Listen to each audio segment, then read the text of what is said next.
20/11/2025 அன்று கேதுவானவர் சிம்மத்திலும் ராகுவானவர் கும்பத்திலும் சஞ்சரிக்கும் காலத்திலே சனீஸ்வரர் வக்கிரம் மீனத்திலே, குருவும் அதே போல கடகத்தில் வக்கரம்.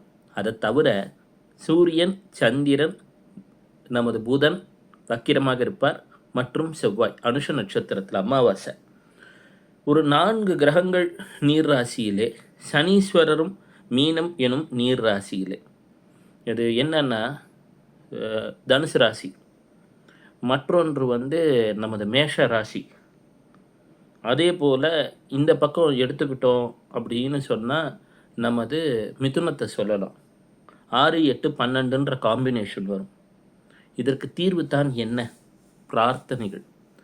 பெற்றோரை வணங்க வேண்டிய காலகட்டம் கிரக சூழல் சற்று பாதகமாக காட்டும் பொழுது.